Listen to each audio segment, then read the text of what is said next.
Hey guys, it's Mo. Welcome to Reading with Mo, and today we're going to be talking about some of the books that are going to be coming out in the month of October, ones that are on my radar and ones that I am interested in personally. So let's just get straight into it. So there's not a ton of books that are coming out in the month of October compared to September. There was like so many books that I was interested in that were coming out. But there are still some that I wanted to share with you guys. The first one is a mystery thriller and it's called Goodnight Beautiful by Amy Malloy. So we're following two newlyweds. Their names are Sam and Annie and they live in New York City. The husband is a psychotherapist and I believe his practice is run out of their home.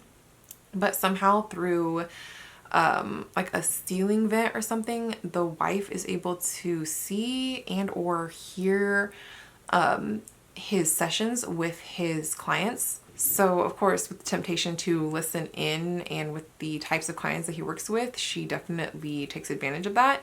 And I believe one of the clients that comes in, something ends up happening with him, with the husband and the client, and it goes from there.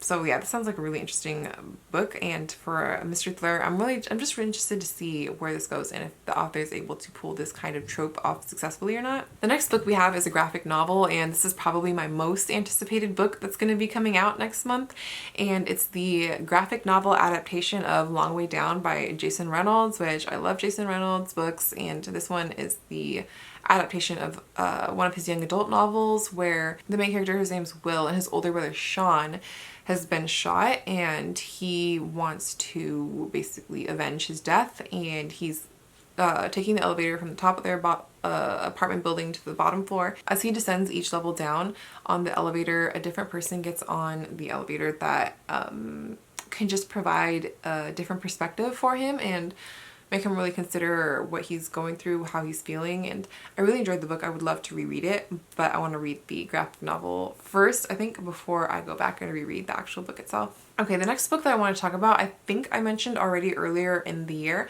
but it was one of those books that got pushed back, I believe, because of COVID, and it's called This Is All Your Fault by Amina May Safi, and this is a young adult book. We're following three different teenagers who each are going through their own things, but they all work at this indie bookstore, and it's the start of the summer. It's called Wild Nights Bookstore, so they're all going into work and they find out that it's actually going to be closing.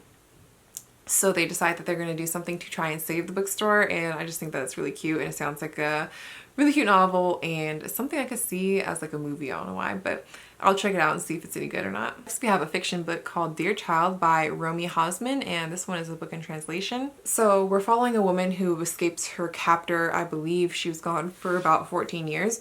And when she returns back, her family basically saying it isn't her, but the police believe it's her. Like, she fits the profile and everything. Lena had a very distinctive scar, and this woman also has a scar as well. Apparently there's a little girl who escaped from the woods with her as well, who knows things that she isn't saying. Some of the details though just aren't really fitting together. This is like a very psychological thriller. I believe whoever had kidnapped her, whoever, also wasn't captured yet, so she has to deal with the fear of her captor coming back and trying to take her again or kill her or something.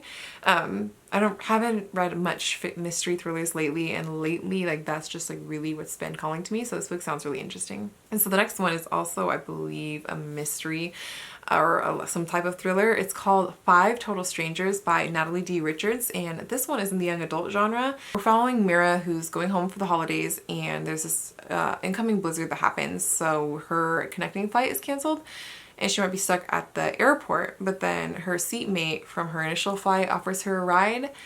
But as they travel, she realizes that all the other people in the car are all total strangers too. Like, nobody in the car knew each other, and each person is hiding something. People's belongings start to go missing, and someone in the car is lying, maybe even sabotaging the trip. This sounds really very interesting, and this definitely sounds like something that they would make into a movie.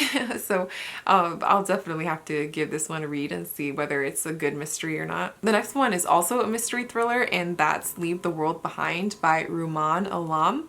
I didn't really want to read too much into this synopsis for this one because I only read the first few sentences and it sounded really interesting. So we're following this couple who they're on vacation in Long Island with their kids, And one night they get a knock on their door, and it's from an older couple who are in a panic. They are telling them that in the news there was a blackout and it swept across the whole city, but they're in a rural area, so there wasn't any TV or internet service or no cell service anyway, so they don't know whether to believe this couple that just randomly knocked on their door in the middle of the night or not, or what's going on, and they have no way to figure out what's going on because they don't have any service. This definitely sounds very suspenseful and definitely one of the mystery thrillers that's coming out in the month of October that's highest on my radar. Next, we have a book that's classified as horror, which I don't really read too much of that myself, but this one stood out to me, and it's called The Hollow Places by T. Kingfisher.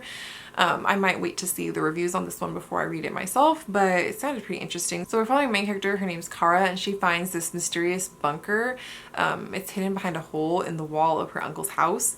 And she's freshly divorced and moving back at home, and she becomes obsessed with all these like cryptic words, and she starts exploring the area and discovers that it's actually a portal to other alternative realities. I thought that sounded really interesting, and the synopsis is kind of pretty vague on what happens in the book, so I think that's good because it doesn't give away too much, but just enough to get my interest in it. And the last book that I wanted to share with you guys is called The Silence by Don DeLillo, and this one is categorized as fiction book. This one is set in the near future, and we're following 5 different people who are together in a Manhattan apartment when this catastrophic event happens. The book itself was finished just weeks before COVID-19 happened, so that's very like fitting for it to come out right now. It starts on Super Bowl Sunday in the year 2022, and 5 people are having dinner on the east side of Manhattan. Something happens and all of their digital connections are completely like severed. It's categorized as fiction, but I feel like this could be like, I don't know, science fiction or something like that, because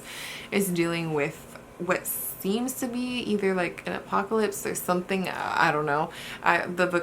This description of the book is also pretty vague, so it doesn't give away too much as well, which I'm really loving, because sometimes mystery thrillers, they just give away way too much in the plot summaries, and I hate that when they do that. So those are all the books that are coming out in the month of October that I'm interested in. Let me know if there's any that you're interested in that I didn't mention, or if any of these were already on your radar. And definitely if you get to reading any of these, let me know how you feel about them, because obviously I'm not going to get to all of these books, at least not anytime soon. So it's nice to hear some feedback on some of these books, because yeah, like I said, most of the time I don't really get to all of them really in a timely manner. It takes me a while if I even get to, I never get to all of the books that I mentioned in one of these videos, but that would be really nice too. So that's it for this video. Thanks for watching, and I'll see you guys in the next one. Bye!